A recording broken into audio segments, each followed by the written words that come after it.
알겠습니다. 자, 이렇게 방명록 작성까지 마친 이재명 대통령 현충원 참배를 모두 마쳤고요. 이제는 새 정부의 출범을 알리는 취임 선서를 하게 됩니다. 다시 동작에서 여의도로 이동을 하게 되겠고요. 이제 새 정부의 출범을 알리는 취임 선서를 하게 됩니다. 네, 이렇게 대한민국 제21대 대통령으로 선출된 이재명 대통령이 임기 개시와 함께 대통령으로서의 업무에 돌입했습니다. 네, 이 대통령은 오늘 국회에서 취임 선서를 진행할 예정인데요. 이번엔 국회 오픈 스튜디오 연결해 보겠습니다. 성승환 기자 나와주시죠. 네, 국회 오픈 스튜디오입니다. 뒤로 보시는 것처럼 국회 본관에는 제21대 대통령 취임이다 이렇게 적힌 현수막이 걸렸습니다. 자, 이재명 대통령의 임기 첫날 상황 정치부 박현우 기자와 전해드리도록 하겠습니다. 자, 박 기자, 이재명 대통령의 임기가 오늘 이제 시작이 된 거죠? 그렇습니다. 아침 일찍 중앙선관위가 당선인 결정위원회를 열어서 네. 이 대통령의 당선을 의결하면서 오전 6시 21분부터 이 대통령의 임기가 시작이 됐습니다. 네, 아무래도 대통령 거리로 치러졌던 대선이기 때문에 인수위 기간이 없이 임기가 시작이 됐을 텐데 합참의장과 통화를 해서 보고를 받는 등 곧바로 또 업무가 이루어졌더라고요. 네, 대통령은 국군 통수권자이지 않습니까? 네. 임기 개시 직후에 가장 먼저 김명수 합참의장의 보고를 받았습니다. 이 대통령은 통화에서 빈틈없는 대배 태세를 당부한 것으로 전해집니다. 또 지난해 비상계엄 때 군 장병들이 부당한 명령에 소극 대응한 것은 잘한 일이었다는 말도 건넨 것으로 전해졌습니다. 네, 조금 전에 보신 것처럼 이재명 대통령은 이제 현충원 참배를 위해서 인천에 사저를 출발을 했었습니다. 그리고 취임을 축하하는 주민들과 함께 사진을 찍기도 했고요. 현충원을 참배한 이 대통령은 방명록에 함께 사는 세상, 국민이 주인인 나라, 국민이 행복한 나라, 국민과 함께 만들겠습니다. 이렇게 적었습니다. 자, 이 대통령은 이어서 이제 조금 뒤에 이제 국회에서 취임 선서를 할 예정이죠? 네, 이 대통령은 오부 여인과 국무위원, 국회의원 등이 참석한 가운데 취임 선서를 진행합니다. 네. 이후에는 국회의장, 여야 정당 대표와 환담을 가질 것으로 전해졌습니다. 통상의 취임식의 경우에는 뒤로 보이는 잔디 광장에서 외부 인사들이 대규모로 참석하는 가운데 이루어지는데 네. 오늘은 군악 의장대 행진, 예포 발사 같은 절차들이 생략될 것으로 보입니다.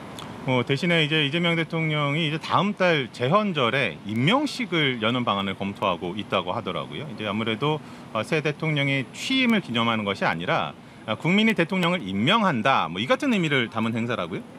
네, 헌법을 공포한 재헌절에 헌법 정신을 되새기고 헌정 질서를 굳건히 수호하는 대통령이 되겠다는 의지도 함께 부각하려는 것으로 해석됩니다.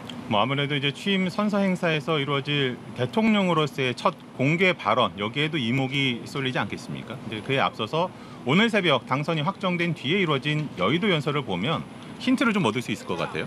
네, 이 대통령은 연설에서 5가지를 약속을 했었습니다. 네. 첫 번째는 내란 극복이었습니다. 두 번째로는 경제와 민생 회복을 약속했는데요.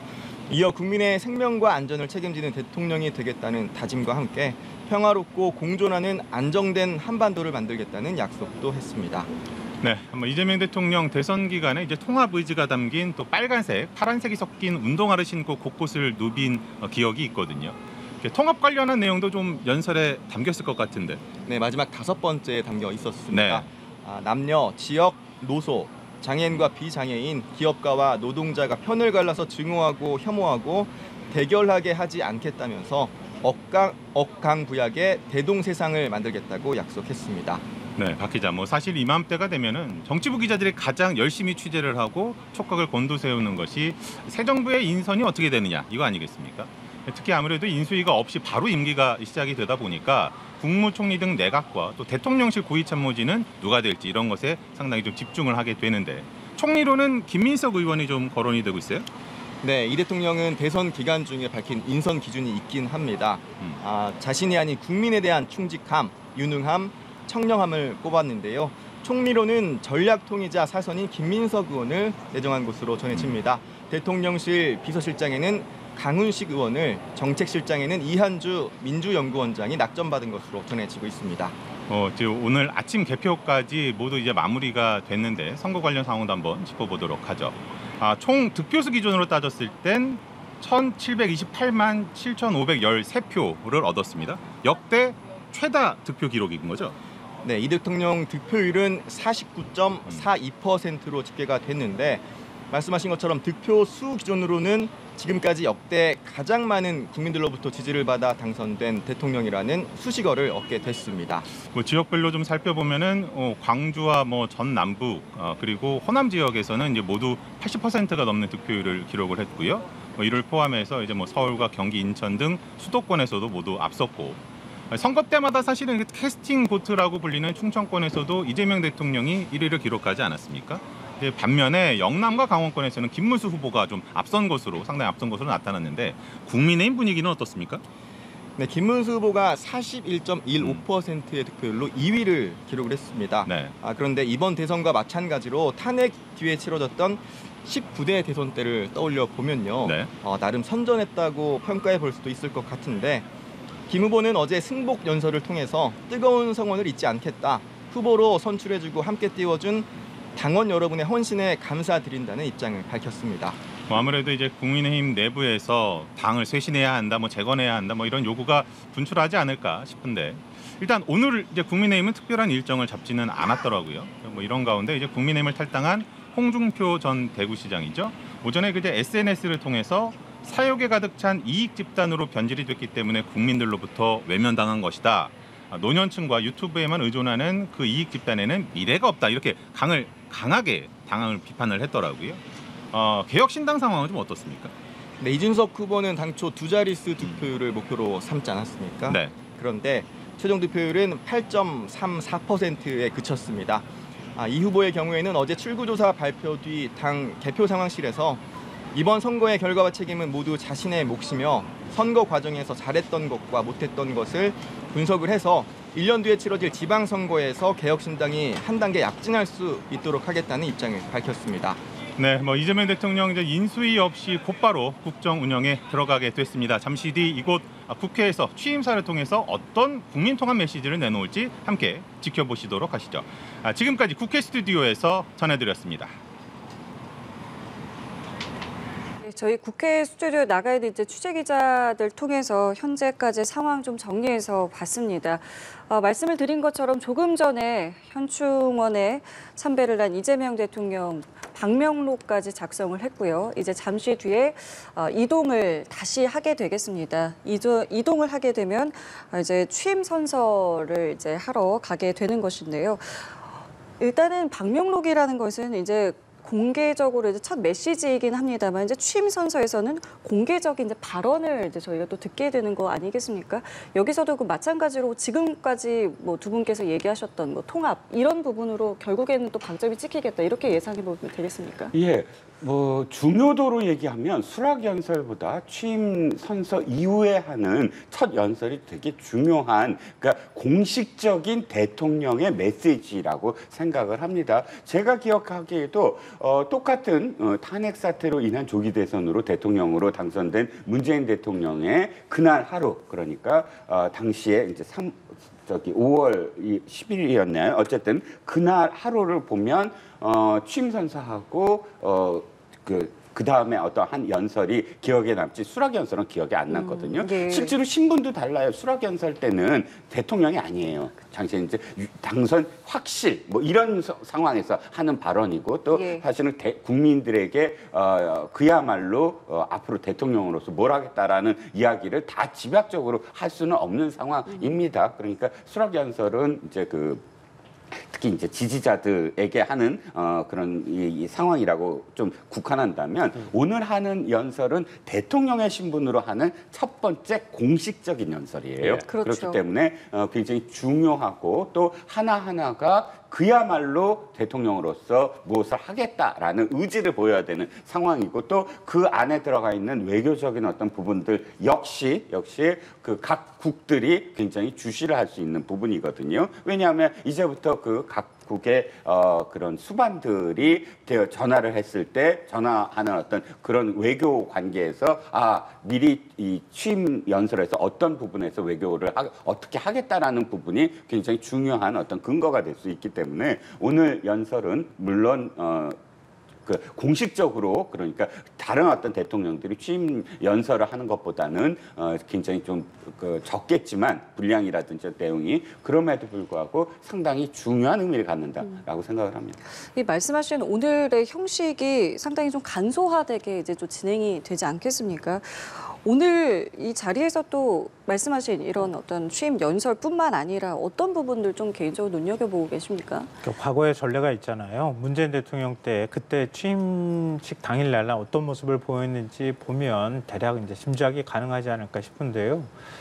당시 2017년 그 대선 끝난 직후에 그다음에 취임식 할 때 제일 먼저 한 게 당시 정승인 국회의장하고 여야 대표를 같이 찾아가서 만난 겁니다.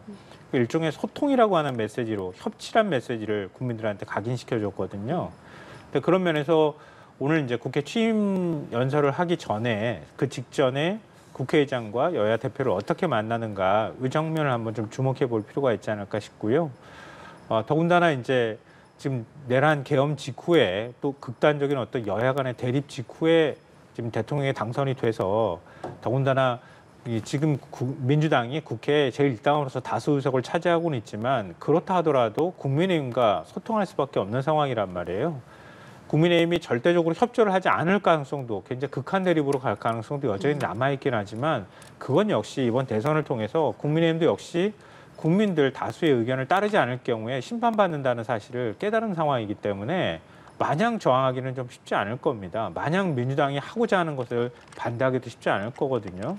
그런 면에서 이재명 대통령이 야당 대표 그리고 뭐 제일 관심인 건 저는 김용태 비대위원장을 어떻게 만나고 어떤 태도를 취할 것이냐가 관심인데요. 예. 그런 면에서 소통이나 협치 의지를 어떻게 보여줄 것인가 중요할 것 같고요.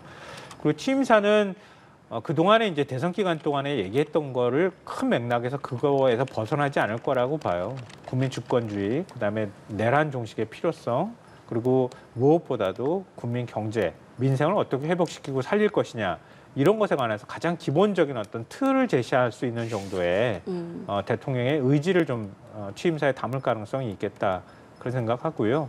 그리고 이제 취임식이 끝나고 난 다음에도 그러니까 우리가 많이 기대하는 것처럼 대통령이 국회 가면 특히 야당 의원들은 대통령한테 거세게 반발하는 모습만 많이 봤잖아요. 그러니까 취임식 끝나고 난 다음에 예. 나갈 때 그러니까 국회 로테온도호를 빠져나갈 때 야당 의원들하고 어떤 모습들을 보이느냐 이런 부분들도 한번 좀 예. 지켜보면 어떨까 싶습니다. 예, 말씀하시는 와중에 이제 이재명 대통령이 현충원에서 참배를 마치고 국회로 이동을 시작했습니다. 이제 국회에서 취임 선서를 이어갈 것으로 보이는데 언급해 주신 부분이에요. 이제 야당이라고 표현을 하셨거든요. 사실 대통령이 어제까지 이제 벌이었기 때문에 여야 저희가 이야기를 하지 않고 있었는데 이제 오늘부터는 민주당이 여당이 됩니다. 네네. 이제 민주당이 여당이 되면서 입법과 행정권을 굉장히 강한 권한을 주게 되지 않겠습니까? 여야 관계 좀 어떻게 앞으로 전망하십니까?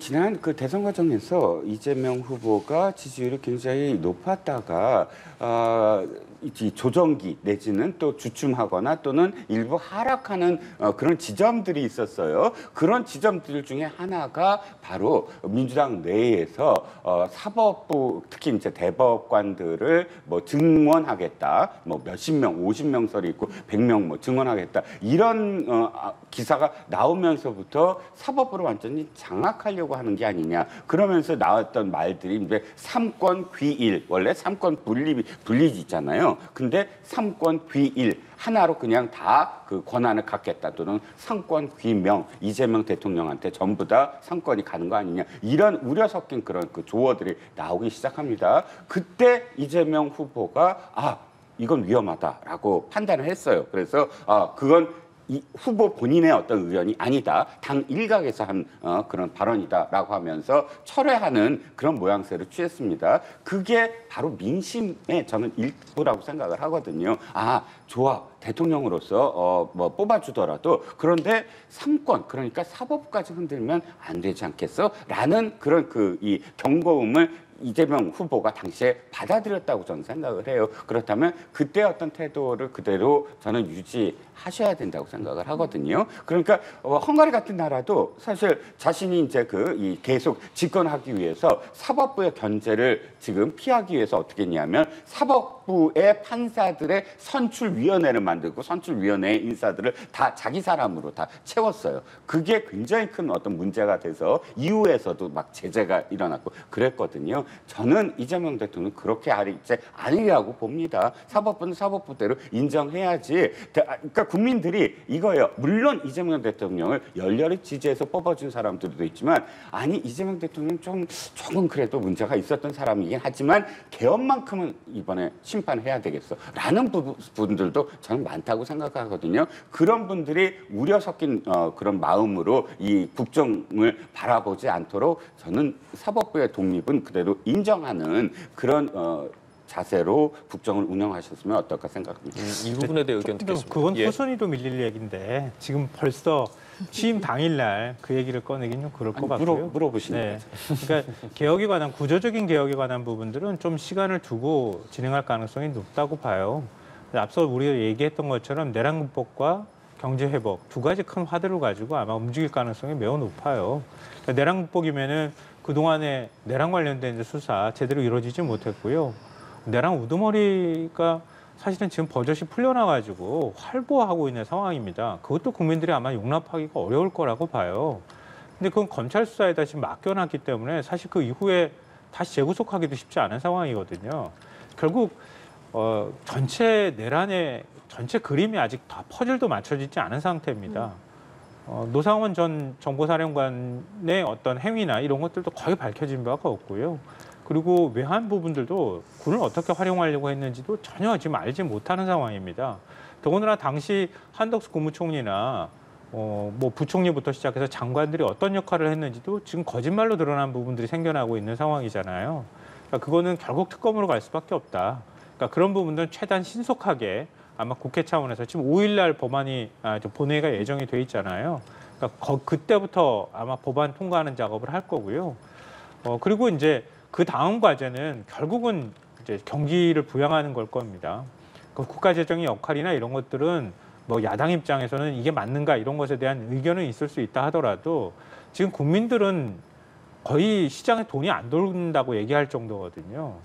거의 자영업자들의 연체율이 한 11%까지 지금 올라가 있는 상황이고요. 이게 10년 이래 거의 최고 수준입니다. 거의 시장이 다 내수가 다 얼어붙었다고 해도 과언이 아니에요. 그런 부분에 대한 국민들의 아우성을 아마 민주당은 외면하기 어려울 거예요. 그러니까 그런 것들을 먼저 최대한 신속하게 하는 작업들을 하면서 구조개혁 작업들은 좀 시간들을 하나하나 좀 두고 가면서 일들을 처리해도 되고요. 그 사이에 사실은 뭐 문재인 전 대통령 때도 그랬지만 트럼프 대통령하고의 통화, 그리고 한미 정상회담 문제, 그리고 관세 협상 이런 것들이 아마 들어갈 수밖에 없을 거예요.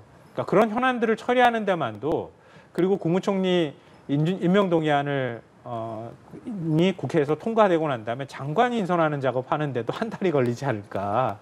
근데 그것만 처리해도 제가 볼 때는 한 달 정도가 걸리는 시간이거든요. 그리고 난 다음에 우선순위를 두고 하나하나씩 그 정리해 나가는 작업들을 할 거라고 생각합니다. 여당, 야당 얘기 나와서요. 이제 여대 야소가 된 거 아니겠습니까? 여당이 과반 의석을 가진 채로 이제 임기를 시작하게 되고 반대로 야당 같은 경우에는 이제 정권도 내준 거고요. 글쎄요, 뭐 짧게 지금 이야기를 좀 하자면은 국민의힘은 이번 대선 이후에 앞으로 좀 어떤 모습 좀 보여줄 거라고 생각하세요? 국민의힘은 지난 파면, 그러니까 박근혜 전 대통령의 파면 이후를 다시 상기를 해야 됩니다. 그때 당시에 어떻게 됐습니까? 그 이후 문재인 대통령이 대통령으로 탄생돼서 정권을 넘겨준 이후에 지방선거, 총선, 그다음에 재보선거, 다시 대선 연달아서 뭐 대선 직전, 그러니까 대선 직전에 5개의 크고 작은 선거를 연달아 다 패배해 버렸어요. 그러니까 그때 사실 트라우마가 굉장히 많이 생기거든요. 그래서 사실은 이준석 당대표가 탄생하게 된 배경도 이대로 기득권을 갖고 있는 그런 중진 의원들이 또다시 당대표가 돼서는 희망이 없다라는 당원들의 어떤 판단이 새로운 그 야권의 어떤 정치를 시작했던 이준석 당대표를 탄생한 배경인데 다시 돌아와서 지금 이 선거의 어떤 패배의 원인이 어디에 있는가를 직시하고 그것을 개혁하고 혁신해야만 그 당시에 어떤 연전연패를 했던 시절로 되돌아가지 않는데 문제는 그게 가능하겠느냐는 겁니다. 예를 들어서 당연히 이번 그런 이 조기 대선에 책임을 져야 되는 어떤 정당이잖아요. 그럼 출발부터 그 원인에 대해서 반성을 하고 성찰을 하고 그 원인에 직접적인 해당 당사자들이 물러나는 그런 프로세스를 만약에 했다면 국민들이 그래도 판단할 수 있는 조금이라도 판단할 수 있는 근거가 있을 텐데 그것을 김문수 후보가 투트랙을 해버렸어요. 김용태 비대위원장을 임명함으로써 김용태 비대위원장의 혁신적인 어떤 메시지를 다 떠넘기고 자신은 굉장히 모호한 전략적 모호성을 취한 상태로 선거에 임했거든요. 이제 또다시 그런 그 부분들, 그러니까 부정선거라든지 또는 계엄이라든지 내란, 탄핵이라든지 이런 부분들에 대해서 윤 대통령이 옳다, 부정선거에 의혹이 있다, 뭐 이런 주장을 하는 사람들이 주류로 있는 한은 이 정당은 미래가 없다. 샤츠 슈나이더라는 정치학자가 이렇게 얘기했습니다. 선거에 패배했을 때 그 선거 패배에 책임 있는 기득권을 가진 주류가 바뀌지 않으면 그 정당은 소수당으로 전락할 수밖에 없다라고 했거든요. 그러니까 소수당으로 전락하느냐 아니면 또 다른 어떤 기회를 가질 수 있느냐는 건 지금부터 개혁, 그러니까 지금까지 취해왔던 태도를 바꾸느냐 아니면 그걸 그대로 온전해서 기득권이 그대로 남아있느냐의 차이라고 생각합니다. 가장 중요한 시기라는 말씀이신데요. 말씀 듣기 전에 현장 상황 좀 말씀을 드리겠습니다. 저희가 실시간으로 이재명 대통령이 국회로 이동하는 모습을 보여드리고 있는데요. 이 현장 상황이 좀 조금 고르지 못한 경우가 있었습니다. 이 점 시청자 여러분께서 양해해 주시기 바랍니다. 자, 그리고 한쪽에서는 이재명 대통령이 향하고 있는 지금 이 시각 국회의 모습도 보여드리고 있습니다. 잠시 뒤에 국회에 도착을 하게 되면 말씀을 드렸던 이제 취임 선서를 하게 됩니다. 지금 이동을 하고 있기 때문에요. 도착을 하게 되면 그 모습도 저희가 바로 현장을 연결해서 보여드리도록 하겠습니다. 저희는 이제 국민의힘의 앞으로의 모습에 대해서 이야기를 나누고 있었는데요. 굉장히 중요한 시기다라는 말씀을 하셨습니다. 당연하죠. 국민의힘은 내용 속으로 빠질 가능성이 높고요. 대선 패배 책임을 어떻게 논하지 않을 수가 있겠습니까? 더군다나 내란 직후에 그 윤석열 전 대통령을 감싸고 그리고 지키겠다고 했던 의원들이 한 절반가량이 되는 상황인데 이 의원들의 책임을 어떻게 물을 것인가 이런 문제가 남아있을 것 같은데요. 저는 몇 가지 상징적인 장면을 보면 된다고 생각해요. 일단 대선 패배 책임지고 권성동 원내대표가 사퇴할 것인가 말 것인가. 사퇴하면 그러면 그 원내대표에 누가 나올 것인가. 친윤계가 다시 원내를 장악하기 위해서 후보를 내보낼 것인가 말 것인가. 이게 첫 번째 장면이고요. 두 번째 장면은 김용태 비대위원장의 임기를 언제까지로 잡을 것이냐에 관한 문제인데요. 권영세 비대위원장의 임기가 잔여 임기가 6월 30일까지입니다. 며칠 안 남았거든요. 그러면 김용태 비대위원장을 그대로 비대위원장으로 둘 것인지 아니면 비대위원장을 교체할 것인지 그것도 원내대표 아마 선거하고 같이 연결이 돼 있을 겁니다. 그러니까 그 부분이 정리가 돼야 그래야 전당대회로 갈지 말지가 결정이 될 거거든요. 그 사이에 아마 치열한 당권을 놓고 물밑 싸움들이 아마 진행이 될 겁니다. 거기에 한동훈 전 대표가 만약에 뛰어든다, 아니다. 이것만 가지고도 굉장히 큰 시끄러운 어떤 불협화음이나 잡음이 나올 가능성이 있거든요. 그런 것들을 제대로 정리하지 못한다고 하면 이미 감정의 골이 파일 대로 다 파여버렸잖아요. 그러면 서로 간에 더 이상 한 당으로 남아있기 어려운 상황으로도 갈 수 있다고 봅니다.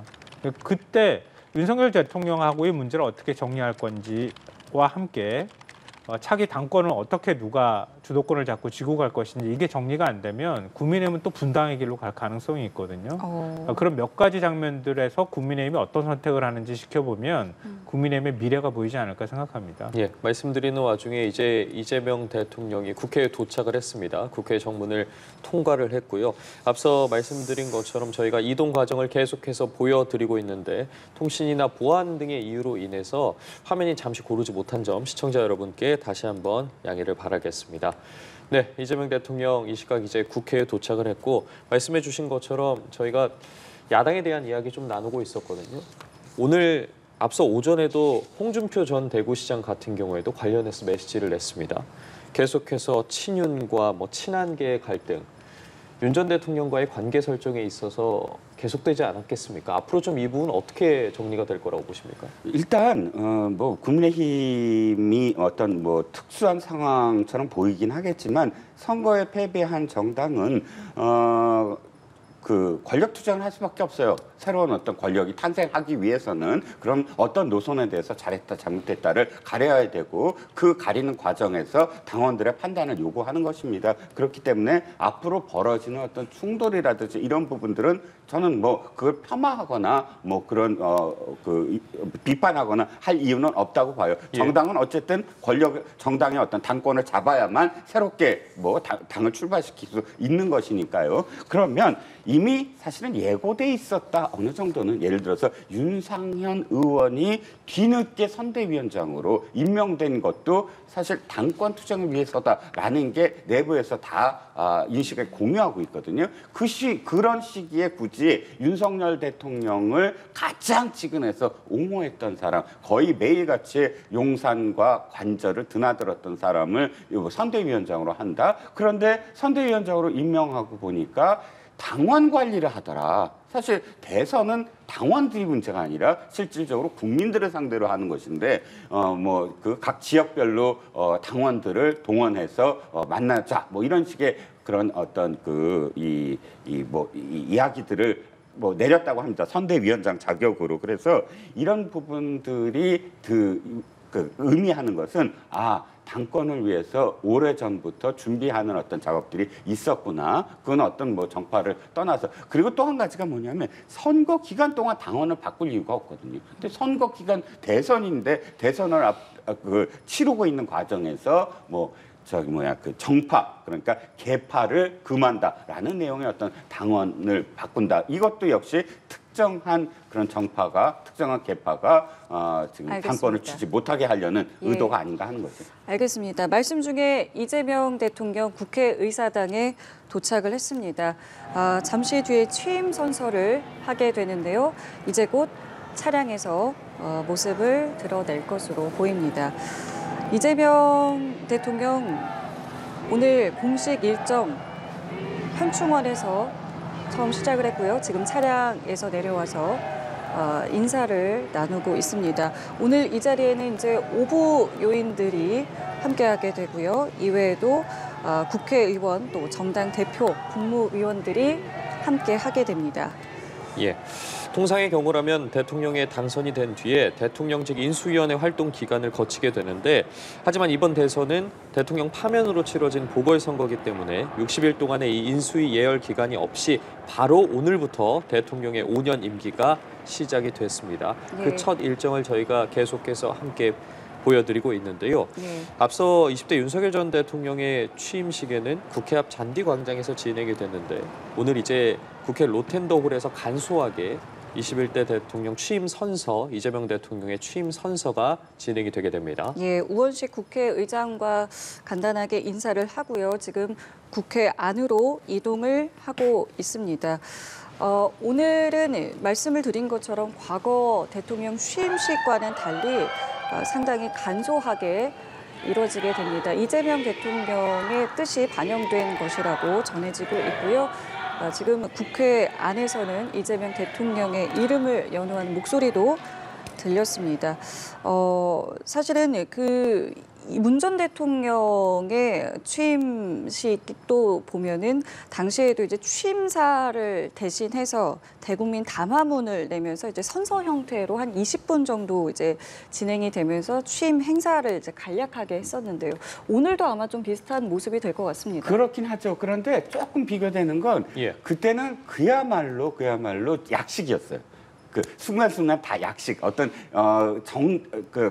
그런 어떤 의식 자체가 거의 생략된 채로 진행이 됐었어요. 왜냐하면 그런 사례가 없었기 때문에 대통령이 파면되고 즉시 대통령의 신분으로서 출발을 해야 됐기 때문에 그런 아까 말씀하셨던 부분들이 좀 의례라든지 이런 것들을 신경 안 쓰고 진행이 됐었는데 오늘은 그래도 꽤 지금 그 단상 보시잖아요. 예. 단상처럼 로텐도홀에 좌석도 많이 배치를 하고 단상이 준비돼 있고 이런 것들은 문재인 대통령과 상당히 다른 그래도 그때 사례가 있기 때문에 준비를 어느 정도는 했다라고 보여지고요. 사실 아쉬운 건 이거예요. 취임식은 국민들과 함께 해야 돼요. 예를 들어서 박정희 대통령 때의 취임식은 단상 위에 박정희 대통령이 딱 앉아서 국민들을 밑에 내려다보면서 했는데 그 다음부터 문민정부와 참여정부 시절부터는 단상 위에 국민들을 다 올려요. 그리고 단상 위에 국민들을 배경으로 대통령이 선서를 하거든요. 예. 근데 지금 약식으로 하기 때문에 이 자리에는 사실상 국민들이 함께하지 못하는 것. 그러니까 그런 어떤 아쉬움이 있을 겁니다. 다시는 이런 식의 약식 취임식이 있어서는 안 될 것 같아요. 예, 이 행사라는 것이 이제 사실은 이제 새 정부의 출범을 이제 공식적으로 알리는 자리입니다만은 말씀하신 것처럼 이게 이제 조기 대선으로 치러지다 보니까 이전에 문 전 대통령 때보다는 그래도 갖춰졌다고는 합니다만은 역시나 간소하게 진행이 됩니다. 오늘 지금 보고 계시는 것처럼 오부 요인을 포함해서 이제 정당 대표, 국회의원, 국무위원 등 한 300여 명이 참석을 하게 됩니다. 조금 전에 이주호 국무총리 직무대행의 모습도 보였고요. 여러 인물들이 지금 김용태 비대위원장도 보이네요. 자리를 함께 하고 있습니다. 이제 잠시 뒤에 이재명 대통령이 모습을 드러낼 것이고 여기서 또 어떤 발언들, 메시지를 직접 낼지도 주목을 해봐야겠습니다. 문재인 전 대통령의 경우에는 그때도 이제 탄핵 직후에 열린 대선에서 대통령이 당선이 됐으니까요. 당시에도 이제 협치나 소통의 그 필요성이 굉장히 컸던 시기였습니다. 지금하고 그렇게 크게 다르지 않았던 거거든요. 그래서 취임 일성으로 내놨던 것도 소통, 협치 이런 부분이었어요. 아마 이재명 대통령도 그런 부분에 대해서 신경을 안 쓸 수는 없는 상황일 것 같고요. 그 2017년의 경우에는 야당 대표를 먼저 만나는 모습을 보였는데 지금은 그렇지 않은 것 같습니다. 로텐도홀에 지금 국민의힘 김용태 비대위원장이 지금 좌석에 앉아 있는 상황이거든요. 예. 그러니까 미리 만나거나 이런 모습들은 아마 없을 것 같고요.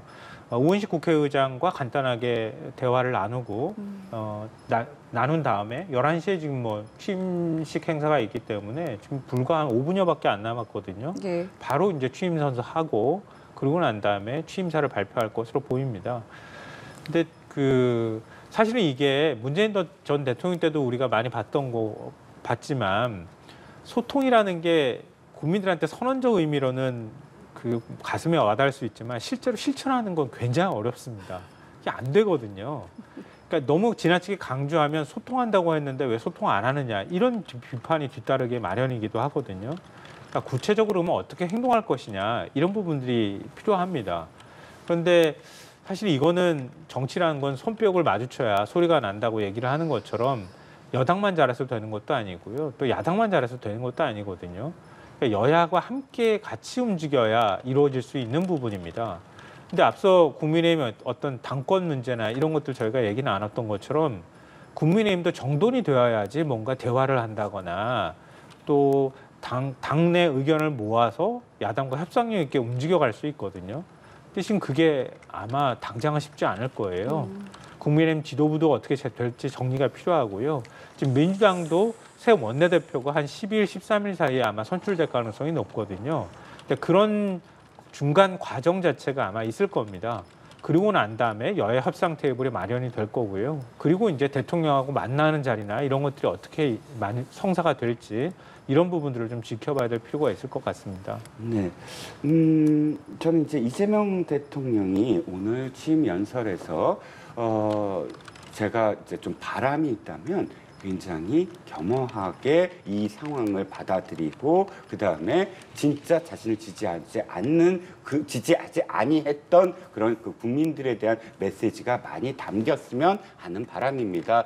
지지율을 득표율을 한번 다시 상기하면 지난 3년 전에 이재명 후보가 패배한 선거에서 받았던 득표율이 47.83이었어요. 그런데 이번에 47.1이라고 한다면 지난번 3년 전에 패배하긴 했지만 3년 전보다 못한 거거든요. 그러니까 지금 이 상황에서 김문수 후보와 윤석열 후보의 그런 어떤 지지율 득표율 차이가 있을 뿐 실질적으로는 지난번과 비슷한 어떤 득표율을 보였다. 그래서 자신을 지지하는 어떤 그런 국민들이 많기는 하지만 그러나 이번에 어떤 대통령이 된 것은 어쨌든 계엄 사태도 있고 또 김문수 후보의 어떤 경쟁력이 없었던 것도 충분히 분석이 가능하므로 조금 더 겸허하게 오만하지 않고 겸허하게 지지하지 않는 사람들을 통합하는 그런 메시지가 많이 담겼으면 하는 바람입니다. 네, 이 시각 국회의 모습 보여드리고 있는데요. 저희가 자막으로 전해드리고 있는 것처럼 오부 의원과 정당 대표 등 관계자들이 참석을 했습니다. 앞선 장면에서 민주당의 윤여준 총괄선대위원장과 정은경 선대위원장이 나란히 앉아서 좀 이야기를 나누는 모습도 확인을 할 수가 있었고요. 이준석 의원이라던가 그 옆에 국무총리로 내정된 것으로 전해지는 김민석 의원, 또 앞서 대선 경선에서 경쟁했던 김경수 전 지사가 나란히 앉아있는 모습도 저희가 확인을 할 수 있었습니다. 오늘 참석한 또 인물들이라고 해야 될까? 그 면면들이라고 해야 될까요? 이재명 대통령이 마주하는 인사들에 대해서도 어쨌든 관심이 쏠립니다. 어떤 이야기를 주고받을지도 지켜봐야 할 것 같고요. 뭐 정은경 전 질병관리본부장은 보건복지부 장관 물망에 벌써 오르고 있는 상황이었어요. 또 국민들이 굉장히 정은경 전 질병관리청장에 대한 기대감도 많고 또 굉장히 호감도 많이 갖고 있잖아요. 더군다나 윤석열 전 대통령이 의사 증원 문제 가지고 굉장히 사회를 혼란스럽게 만들었던 측면도 있기 때문에 특히 의료 문제를 어떻게 해결할 것인가 이게 매우 중요하거든요. 그래서 아마 저는 보건복지부 장관에 지명될 가능성이 매우 높다고 생각하지만 본인 스스로는 대학으로 돌아가겠다고 해서 좀 지켜봐야 될 것 같습니다. 예, 그렇습니다. 이 행사가 로텐더홀, 그러니까 국회에 있는 이제 중앙에서 이제 진행이 됩니다. 지금 이재명 대통령 부부가 제21대 대통령 모습을 드러냈고요. 입장을 하고 있습니다. 김혜경 여사가 옷을 갈아입으셨네요. 현충원에서는 예. 전문 옷을.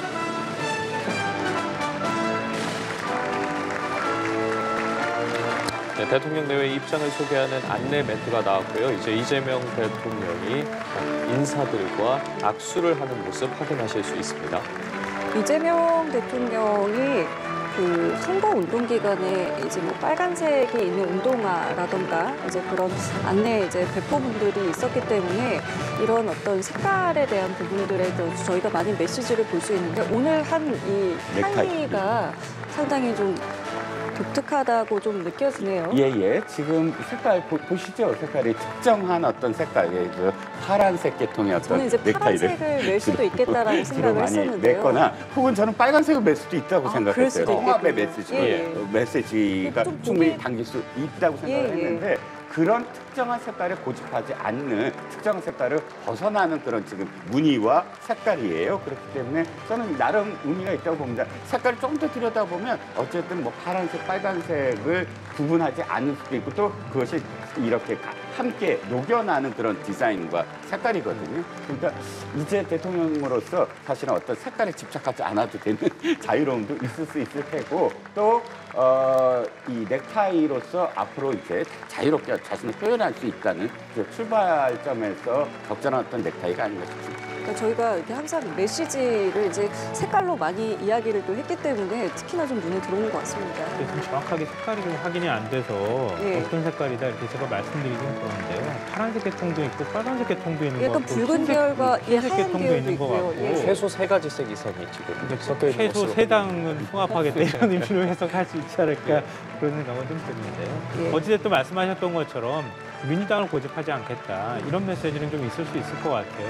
왜냐하면 남성들이 뭔가 자신의 의사를 표현할 때 넥타이 말고는 따로 뭔가 드러낼 방법이 없거든요. 그렇죠. 그래서 넥타이를 고를 때 아마 신중하게 골랐던 것 같아요. 그러니까 지금의 자세처럼 계속 앞으로도 국정 운영을 그렇게 했으면 좋겠다 이런 바람도 가져보고요. 특히 또 이재명 후보가 뭐 우리가 보수 확장이다 이렇게 표현을 하지만 어찌 보면 기존의 민주당 의원하고 좀 다른 결의 삶을 살았고 또 다른 정치적 결을 갖고 그동안에 민주당 당대표까지 됐던 거거든요. 그런 면에서는 좀 더 중도 실용이나 이런 면에서는 좀 자유롭다. 그런 면모들을 좀 많이 보였으면 좋겠고요. 특히 이제 경제가 굉장히 어려운 상황이기 때문에 대선 기간 동안에 뭐 호텔 경제하기다 뭐다 그래서 논란이 많기는 했지만 지금 국가의 재정 역할이 그 무엇보다 어느 때보다 지금 중요한 때거든요. 그런 재정 역할을 하더라도 국가가 모든 걸 다 책임질 수는 없는 거거든요. 그럼 시장에 어느 부분을 맡겨놔야 할 것인지 또 어떻게 시장 주체들이 좀 능동적으로 참여할 수 있게 해줄 것인지 또 인공지능 시대에 선도적으로 우리가 어떻게 나갈 것인지를 하려면 결국 과학계나 이런 쪽과 같이 산업계랑 함께 해야 되거든요. 예. 그런 것들을 어느 특정 이념이나 이런 거에 얽매이지 않고 필요한 부분마다 여러 가지 다원적인 방식으로 국정을 운영했으면 좋겠다. 경제정책도 그렇게 운영했으면 좋겠다. 실용적으로. 이런 바람도 가져봅니다. 정치도 사실 그렇게 하면 굉장히 유연하게 할 수 있거든요. 그런 유연함들을 좀 발휘할 수 있는 그런 대통령의 면모를 보기를 기대합니다. 네, 약 25분 정도 진행된 이재명 대통령의 취임 선서와 국민께 드리는 말씀 연이어서 함께 들어보셨습니다. 저희가 앞서 오늘 이제 음성으로 국민들에게 처음 내놓는 메시지이기 때문에 이 메시지를 잘 들어봐야 된다. 어떤 내용들이 들어있는지 주목해보자라고 이야기를 했는데 두 분께서 함께 하셨습니다. 글쎄요, 어떤 키워드로 좀 여쭤볼까요? 어떤 키워드가 좀 특별히 좀 눈에 들어오셨는지 여쭤보겠습니다. 국민주권주의 선언장 같았다 이런 생각이 제일 먼저 들었고요. 우리나라의 주인은 국민이라는 사실을 앞세워서 대통령은 이재명 대통령도 그동안에 이제 대선 선거운동 기간에 얘기했던 것처럼 도구로 써달라 이렇게 얘기를 했거든요.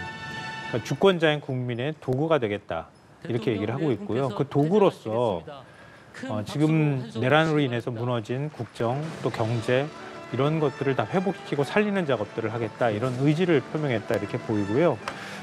몇 가지 이제 목표를 제시했는데요. 추상적인 목표 말고 아주 구체적인 목표로 제시한 것만 몇 가지 말씀드리면 민생회복과 경제 살리기부터 시작하겠다 이렇게 얘기를 했거든요. 그래서 비상경제 대응 TF를 곧바로 가동하고 국가재정을 통해서 마중물을 삼아서 경제를 선순환하겠다. 이건 추경 바로 편성하겠다는 의미로 해석이 됩니다. 예. 그리고 분열의 정치를 끝내는 대통령이 되겠다. 그래서 국민 통합이 가능할 수 있도록 정치를 하겠다라는 점을 얘기를 했고요. 그리고 내란의 철저한 진상규명과 재발방지책을 확고히 세우겠다. 이건 사실 개헌 문제하고도 연결이 됐지만 법률안 개정이 필요하다고 하면 개헌법 개정도 염두에 두고 발언한 것으로 보이고요. 무엇보다도 내란 특검을 곧바로 통과시키겠다고 하는 의지를 좀 표명한 것으로 보입니다. 그리고 실용주의를 다시 천명하는 장면도 있었는데요. 박정희 정책도 김대중 정책도 필요하면 쓸 것이다 이렇게 얘기를 했는데요. 실용적으로 경제 문제에 있어서 접근하겠다고 밝혔습니다. 시장의 공정한 감시자가 돼서 기업의 자율성을 보장하는 이런 방식으로 시장에 활력을 불어넣겠다 이런 의미를 얘기했거든요. 그러니까 예를 들면 주가 조작 문제라든가 또 부당하게 노동자를 탄압하는 문제나 이런 것들은 용납하지 않겠다. 규칙을 벗어나는 것은 용납하지 않되 다만 시장이 자율적으로 움직일 수 있도록 규제는 철폐하겠다. 이런 입장을 밝힌 것이 또 주목이 됐습니다.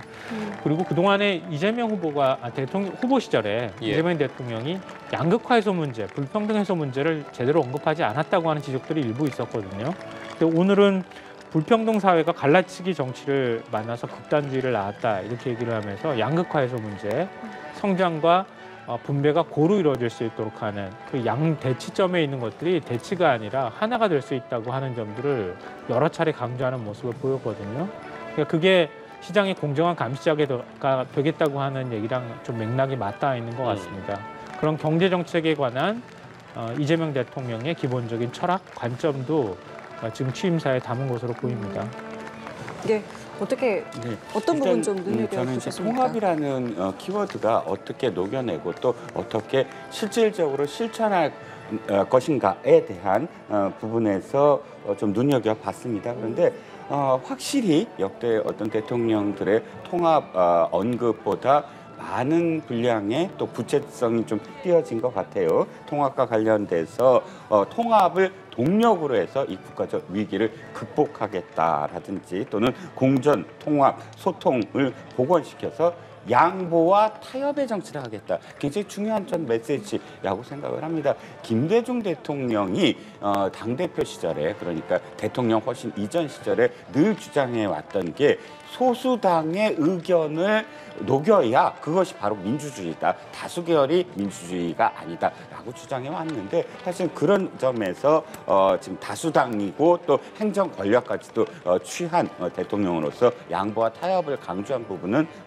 굉장히 인정할 만하고요. 저는 네. 보수적 가치에 대한 문제 하나만 더 언급을 하면 유세 기간 동안 보수의 가치를 수용하고 또 중도 보수 당이다, 뭐 민주당 등을 아예 그렇게 규정을 했는데, 이번 연설에서 어떻게 그 보수의 가치를 녹여낼 건가, 이것도 좀 눈여겨봤습니다. 그런데 눈에 들어오는 게 딱 있어요. 뭐 실천적인 부분에서 규제를 네거티브 규제로 바꾸겠다. 저 이거 굉장히 중요한 문제이거든요. 그러니까 네거티브 규제라는 건 뭐냐면, 이거는 하면 안 됩니다라는 거를 구체적으로 규정을 하고 그 이외의 모든 것들은 해도 됩니다. 허용이 되는 거죠. 예, 허용이 되는 것이거든요. 근데 이게 늘 지금 기업들이 주장해 왔고 또 보수 쪽에서 실천하려고 굉장히 노력했던 부분인데, 이 네거티브 변경 뭐 아주 지엽적인 것 같지만 그러나 창의적인 그런 이 기업의 활동을 보장하겠다는 어떤 측면에서 언급을 한 것으로 보면, 어쨌든 지금까지 민주당이 취해왔던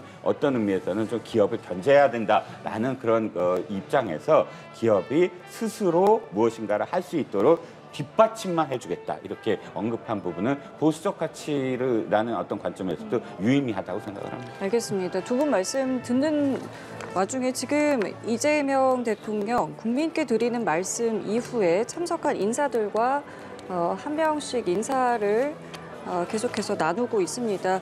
앞서 그 국민께 드리는 말씀을 처음에 할 때 야당 대표들을 향해서 인사를 건네지 못해서 오해 말아달라라는 이야기를 했었는데요. 내려오자마자 이제 김용태 비대위원장과 악수를 했고요. 이외에도 야당 대표들을 비롯해서 지금 보시는 것처럼 오늘 참석한 인사들과 이 인사를 나누고 있습니다. 네, 계속해서 국회 취임 선서를 마친 이재명 대통령, 국회의원들과 악수를 나누는 모습 저희와 함께 보고 계십니다. 앞서 이재명 대통령 취임 선서를 통해서 저희가 짚어본 것처럼 통합에 대한 메시지도 냈고요. 나아가서 조금 전에 이제 경제와 관련된 부분이었습니다. 좀 창의적이고 능동적인 기업 활동 보장하겠다고 했는데, 결국에는 실용적인 시장주의 정부가 되겠다는 거 아니겠습니까? 앞서 전직 대통령들의 이름을 언급을 하면서 국익 중심, 뭐 창의적이고 능동적으로 기업들의 규제를 과감하게 풀어주겠다라는 이야기했습니다. 어떻게 들으셨습니까? 이 경제와 관련된 부분에서는? 의미심장한 부분들을 많이 언급을 했는데요. 뭐 실용적으로 경제 문제에 접근하겠다. 그리고 이게 보수 진보의 어떤 여러, 예를 들면 뭐 오스트리아 학파니, 뭐 슈페트 학파니, 그동안에 얘기도 많이 나왔던 것처럼 케인주주의니 이런 것들에 대해서 진보 보수가 각자 선택하는 학파의 주장들이 달랐거든요. 그게 이제 대선 기간 토론 때도 막 나오기도 하고 그랬는데요. 그러니까 그 중에서 지금 당장 이것만 필요하다고 주장하지 않고 필요한 부분에 그 내용들을 접목시켜 나가겠다고 하는 다원적인 접근을 하고 있다고 볼 수 있고요. 그리고 현충원 방명록에 적었던 게 그래서 굉장히 의미심장하게 전 봤어요. 현충원 방명록에 함께 사는 세상이라고 했잖아요. 예. 근데 행복이라고 하는 의미를 어떻게 해석하면 좋을까? 이렇게 해서 저희가 그 얘기를 잠깐 나눴었는데요. 취임사에도 그 문구가 그대로 사실은 들어가 있더라고요. 그러니까 함께하는 세상이라는 게 모두가 함께 잘 사는 나라를 만들겠다는 그 문구에 같이 들어가 있고요. 그게 일종의 과거에 우리 산업화를 위해서 불균형 성장 전략을 찾았는데 채택을 했는데 이게 어느 정도 한계에 도달했다. 이제는 불평등 양극화가 성장을 가로막는 지경에 이르렀기 때문에 모두 다 그러니까 성장과 발전의 기회와 과실을 고루 나누는 그런 방향으로 나아가겠다. 이런 의미를 얘기했던 것 같아요. 그래서 함께라고 하는 표현을 사용한 것 같거든요. 그러니까 그게 앞서 제가 경제 정책을 얘기할 때 시장의 공정한 감시자가 되겠다고 하는 맥락하고 맞닿아 있는 것 같아요. 그러니까 기업에 편중되거나 노동자한테 편중되는 것이 아니라 중간에서 공정한 감시자가 되겠다. 다만 그렇다고 해서 시장에 적극적으로 개입해서 시장을 좌지우지하거나 관치를 하듯이 하지는 않겠다. 시장 자율에 맡기고 시장의 규제를 대폭 푸는 방향으로 나아가겠다. 다만 그 한계를 넘어서는 예를 들면 누가 어느 한 일방이 한꺼번에 모든 과실을 가지려고 한다던가 아니면은 불공정하게 뭔가의 시장의 룰을 훼손하거나 시장을 훼손하는 일이 있다고 하면 아주 단호하게 그런 부분에 대해서 처벌하거나 이런 모습들을 보이겠다고 하는 그런 의지들을 한꺼번에 밝혔다고 하는 점에서 굉장히 좀 의미가 있다고 보고요. 한미 관계하고 대북 관계를 저희가 얘기를 안 했는데요. 한미 동맹을 기반으로 해서 북한과 소통 창구를 열고 대화 협력을 하겠다 이런 의지를 밝혔거든요. 그러니까 구체적으로 그게 어떻게 실천이 될지는 아직까지는 우리가 예단하기는 좀 어렵지만 한미 동맹이라고 하는 것들을 분명히 강조를 하고 그다음에 남북 관계도 좀 더 평화 정책을 정착할 수 있는 방식들로 대화를 하도록 노력하겠다고 하는 의지를 좀 같이 표명했다고 하는 점도 좀 주목해봐야 필요가 있을 것 같습니다. 예. 자, 이재명 대통령 지금 앞서 국민께 드리는 말씀을 했던 로텐도호를 벗어나서요. 지금 어딘가를 찾아가는 것으로 보입니다. 지금 여기는 이제 국회 아직까지는 내부인데요.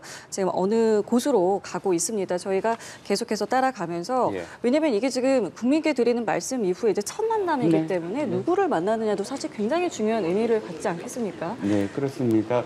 일단 지금 본회의장 1층 복도 로텐도홀에서 내려와서 1층 복도를 걸어가고 있고 행선지는 아직은 뭐 추측이 안 됩니다만 의미 있는 어떤 그 다음에 어떤 순서가 있겠지요. 예. 통합과 관련해서 한 말씀만 드리면 문재인 대통령의 그 취임 연설에도 통합이라는 말이 있었고 또 문재인 대통령 잠시만요. 지금 나왔습니다. 바로 청소 노동자분들 그리고 방호 직원분들께 감사 인사를 지금 바로 하러 가는 것 같습니다. 네.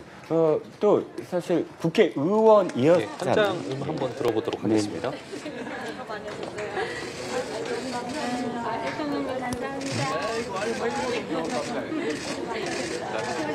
네, 지금 국민께 드리는 말씀 이후에 처음 이제 어떻게 만나는 자리인데요. 국회 내에서 청소를 하시는 청소 노동자분들도 방호 직원분들을 이제 차례로 만나서 감사 인사를 건네고 있습니다. 그렇죠. 왜냐하면 이제 국회의원 신분이었잖아요. 어저께까지. 그러니까 국회의사당에서 일하시는 이 방호 직원분들에게 사실은 제가 이제 대통령이 되었습니다라고 고하고 그동안 고맙습니다라고 인사를 하는 장면이고 대통령이 된 이후에 어찌됐든 이렇게 실제로 낮은 그런 그 자세로 국민들과 만나는 장면, 그 장면으로 보였습니다. 예, 지금 보시는 것처럼 노회찬 의원이 떠올랐어요. 누구? 노회찬 의원이 떠올랐어요. 예. 국회에서 눈에 보이지 않는 존재들이잖아요. 이제 청소 노동자들의 처우 개선이나 이런 부분들에 그 노회찬 의원이 굉장히 신경 쓰고 만남을 가졌던 게 또 떠오르기도 하는데요. 그러니까 이재명 대통령이 이제 국회의원 신분을 내려놓게 되잖아요. 국회를 다시 방문해서 청소 노동자들 챙기는 일이 이렇게 앞으로 쉽지 않을 것 같은데요. 일종의 국회를 떠나는 인사를 국회에서 가장 약자라고 하는 청소 노동자들을 만나고 위로하는 이런 장면으로 좀 마무리하는 것 같고요. 이게 또 앞으로 제가 앞서 이제 취임사를 말씀드릴 때 언급했던 것처럼 공정한 시장의 감시자가 되겠다. 그리고 저 노동자들의 또 노동행위나 이런 것들을 적극적으로 보호하겠다. 부당노동행위나 이런 것들이 있다고 하면 그런 부분에 대해서는 적극적인 어떤 처벌이나 이런 것들을 하겠다고 하는 일종의 균형을 찾는 작업들을 하는 것과도 관련이 있을 것 같아요. 그 사회적 약자를 돌보는 대통령의 모습들을 이런 이제 상징적인 장면으로 국민들께 보여주고자 한 것이 아닐까 싶습니다. 예, 말씀해 주신 것처럼 이제 기념 촬영까지 마쳤고요. 내란 사태 당시에 이제 계엄군이 국회에 들어온 당시에 좀 어쨌든 최전선에서 굉장히 애쓰셨던 분들에게 감사의 의미를 전한다는 측면에서 오늘 이 자리가 마련된 것으로 전해지고 있습니다. 지금 보이지 않는 곳에서 좀 민주주의를 지키기 위해서 묵묵히 자리를 지키고 계신 국회 노동자의 헌신을 잊지 않겠다는 의미로 직접 한 분 한 분 찾아뵙고 이재명 대통령이 감사의 인사를 전하는 모습까지 저희가 함께 확인을 했습니다. 네. 취임 선서 직후에 국회 청소 노동자분들과 또 의회 이제 방호 직원분들 만나서 감사 인사를 드리고 있는 모습들 보여드리고 있습니다. 그 노회찬 의원이 생각났다고 말씀을 하셨어요. 네, 그렇죠. 그 버스 번호가 제가 기억은 안 납니다만 강남에 일하러 가시는 분들이 그 새벽에 가장 첫 출발하는 새벽 버스입니다. 그 새벽 버스의 그 버스 번호를 이야기하면서 노회찬 의원이 이렇게 표현했죠. 거의 유령처럼 아무도 그 눈여겨보지 않는 분들이 이렇게 새벽에 강북에서 강남으로 일하서 쉬러 가는 이분들을 위한 정치를 하겠다. 지금 김성환 평론가가 도와주셨습니다. 6411번 버스였습니다. 그 버스 그래서 새벽에 이렇게 버스가 지나가면 사실 노회찬 의원이 떠올라요. 실제로 새벽같이 정말 일하러 출발하는 그게 아마도 진짜 서울에서 가장 먼저 출발하는 그런 버스였던 것 같고요. 그러니까 저는 늘 이 초심을 기억해 달라라고 부탁드리고 싶습니다. 오늘이 가장 사실 벅찰 거예요. 대통령으로서는. 그리고 실제로 내일부터는 진짜 어마어마한 현안들이 일어납니다. 우스갯소리가 있어요. 정치부 기자들한테는. 취임식이 가장 정점이다. 취임식 끝나면 바로 레임덕이다. 이런 말이 있거든요. 그만큼 사실 일도 많고 또 실질적으로 현안과 부딪혀야 된다는 뜻일 거예요. 그런데 오늘 이야기했던 통합, 제가 문재인 대통령도 통합을 이야기했다고 했잖아요. 취임 연설에도 있었고 유세 기간 동안 강조를 했는데 안타까웠던 건 당시에 80% 정도의 국민들이 박근혜 대통령의 그런 탄핵을 찬성했었어요. 그 80%는 사실 보수도 있었고 중도도 있었거든요. 그러니까 각 진영이 40%고 중도가 한 20%라고 하잖아요. 그러면 대통령이 된 다음에 그 중도와 보수도 좀 끌어안았으면 하는 바람이 있었는데 사실 그 이후에 적폐청산이라는 그런 그 드라이브를 걸면서 중도층과 보수층을 이렇게 좀 갈랐다라는 좀 그런 분석도 좀 있습니다. 그래서 지지율이 후에 좀 요동을 쳤다. 그러니까 지금 이재명 대통령한테 바라는 건 오늘 취임 연설을 모두 다 실현할 수는 없겠지만 그래도 오늘의 어떤 이 장면들을 늘 마음속에 담고 또 국회 이 가장 낮은 곳에서 임하시는 분들과 그들과의 만남도 늘 기억에 담아서 초심, 오늘의 그 상황을 늘 5년을 한결같이 머릿속에 담고 실천했으면 하는 바람이 있습니다. 예, 지금 보시는 것처럼 이재명 대통령 청소 노동자와 방호 직원을 연이어 만나서 감사의 인사를 전했습니다. 네. 이제 이동을 해서요.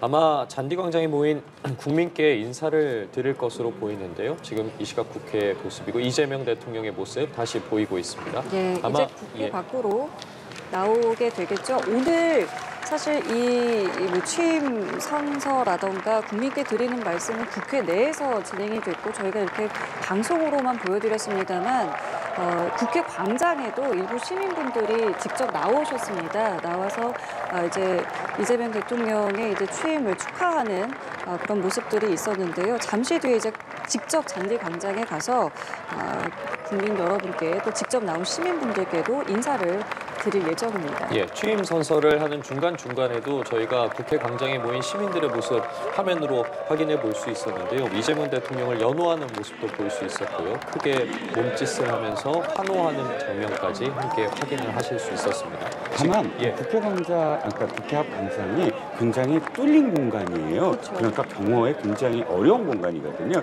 그래서 모든 시민들을 전부 다 받을 수가 없었어요. 그래서 일부 시민 그리고 전부 다 검색하고 해서 극히 일부 시민만 지금 입장을 시켰기 때문에 아마 광장에 많은 사람들이 있는 장면은 없는 게 바로 그 이유 때문이라고 생각하셔야 될 것 같습니다. 맞습니다. 이 자리를 사실은 뭐 일단은 뭐 조기 대선이었기 때문에 뭐 간략하게 한 것도 있고요. 지금 말씀하신 것처럼 이 국회를 어쨌든 이 경례를 들어오기까지는 또 여러 가지 이제 절차들이 있어야만 하기 때문에 아주 많은 시민들이 오신 건 아닙니다만은 그래도 오늘의 이 자리를 또 기념하고 축하하기 위해서 또 나오신 분들께 직접 좀 인사를 드리는 시간을 또 마련을 하고 있습니다.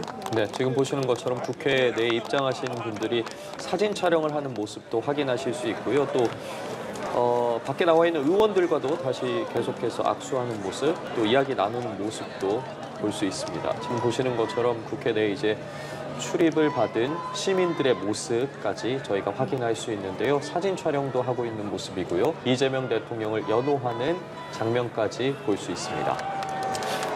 이전에는 윤석열 전 대통령이 있을 때 입틀막이라고 하는 일도 있었잖아요. 경호를 너무 엄격하게 해서 시민들이 옆에 접근하지 못하거나 대통령한테 무슨 말을 한다고 그 입을 틀어막고 억지로 들려가지고 끌어내거나 이런 모습들을 많이 봤는데 굉장히 자유롭고 분위기가 좋잖아요. 앞으로도 대통령 경호는 저렇게 국민들이 조금 더 가깝게 친숙하게 다가갈 수 있도록 조금 더 완화할 필요가 있겠다. 너무 엄격하게 할 경우에 대통령하고 거리감이 생기잖아요. 그런 부분들 한번 더 신경 쓰면 어떨까 싶고요.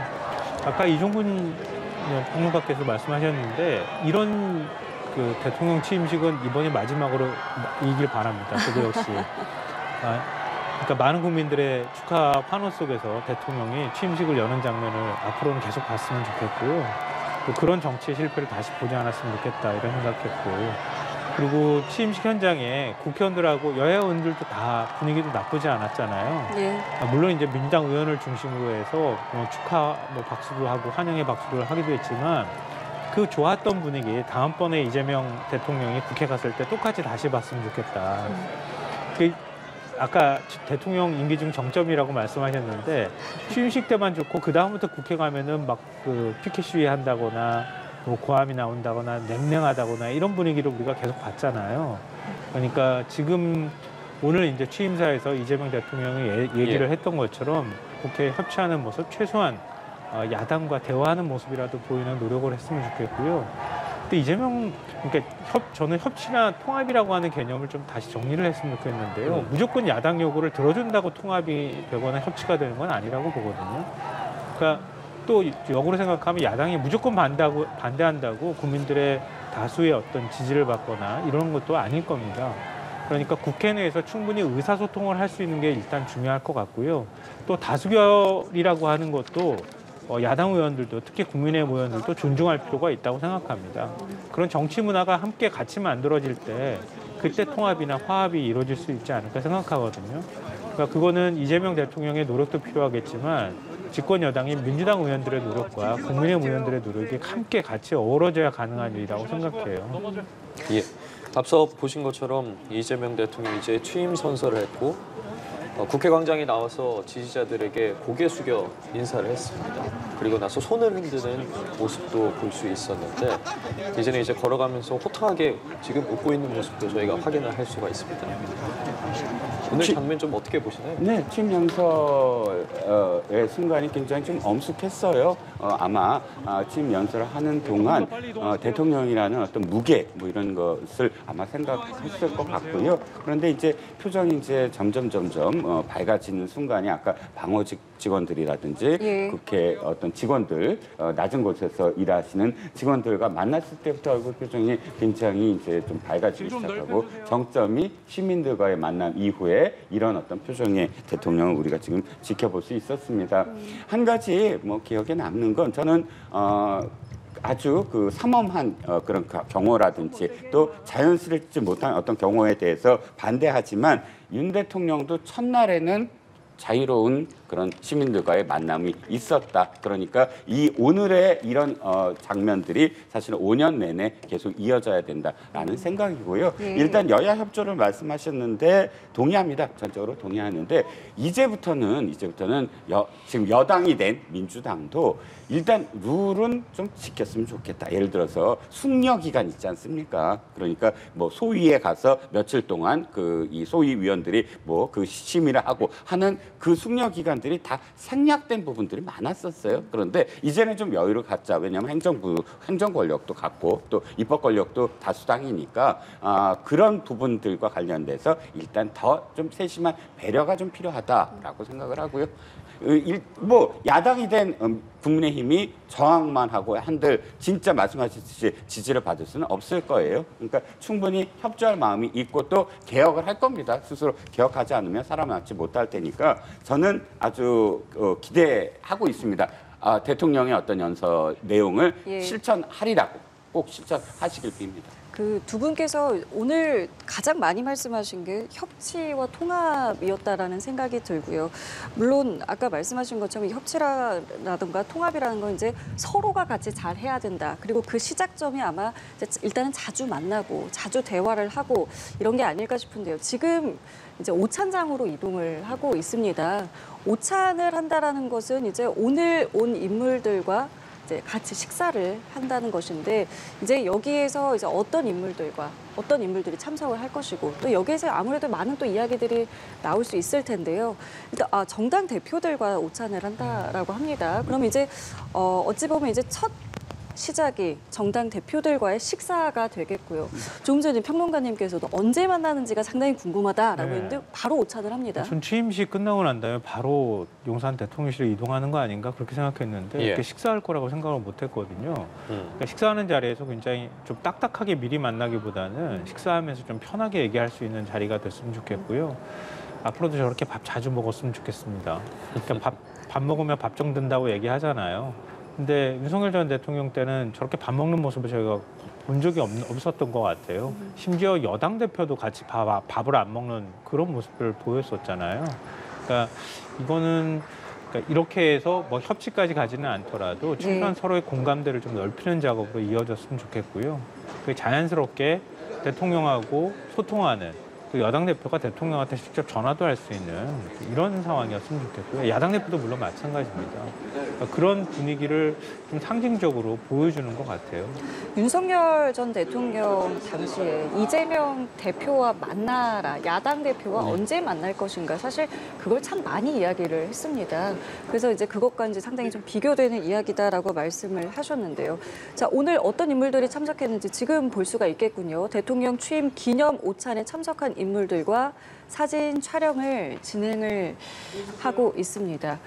취임하고 바로 오찬을 한다는 것, 또 그것의 대상이 야당 대표라는 것, 역시 뭐 통합을 의미하는 거겠죠. 그렇죠. 첫날 네, 죄송합니다. 첫날의 어떤 행보들이 통합에 중점을 둔 어떤 행보라고 보였습니다. 앞서서 김성환 평론가께서 예측하시길 국회에 도착하자마자 국회의장의 주재로 티타임을 갖지 않을까 했는데 예. 아까 연설 첫 서두에 시작 전에요. 악수도 못했습니다라고 한 건 그 티타임을 안 했다는 얘기거든요. 그래서 일단 그 퇴장하면서의 악수로 그냥 그치나 했더니 티타임을 안 한 게 다 계획이 있었구나. 바로 오찬을 하기 위해서 굳이 티타임을 가질 필요가 없었구나라고 생각이 들고요.